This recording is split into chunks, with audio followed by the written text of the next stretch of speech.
Hello everyone. Last episode में हमने देखा ह्यूमर्स ही हैं।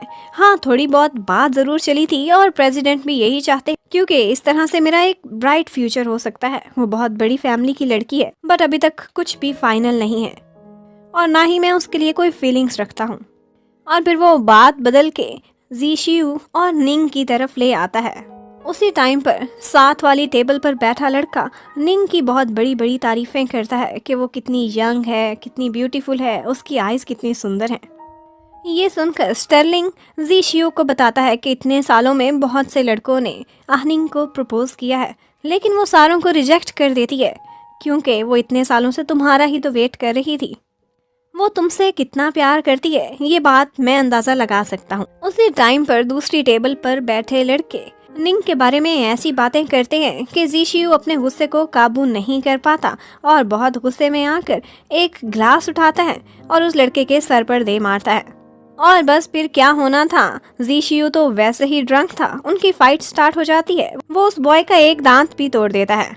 अब दोनों भाई बहुत ज्यादा ड्रंक थे और वहाँ पे काफी सारे लड़के थे। वो उनसे फाइट करते रहते हैं लेकिन फिर उनके काबू में आ जाते हैं और वो बॉयज भी अपना काफी गुस्सा उन पर निकालते हैं।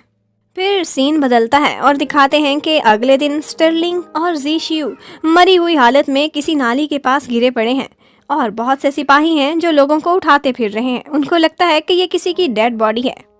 वो उसकी तलाशी लेने की कोशिश करते हैं तो एकदम से जीशियू उठकर बैठ जाता है। वो लोग डरते हैं कि डेड बॉडी उठ के बैठ गई।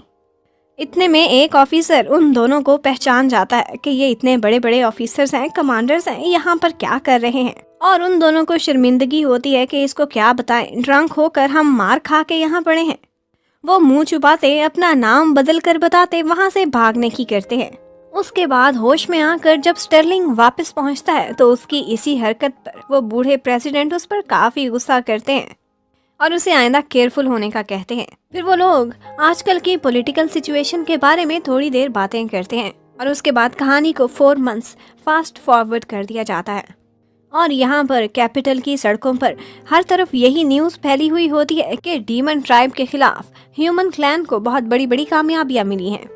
और इसी सब के बीच यांग मिंग हुआ एक बग्घी में बैठकर चोरी चोरी किसी इंसान से मिलता है जिसने अपना फेस कवर किया होता है और वो उसको एक टास्क देता है कि उसने निंग की हैंड राइटिंग की कॉपी करनी है और एक ऑफिशियल लेटर बनवाना है उसकी तरफ से।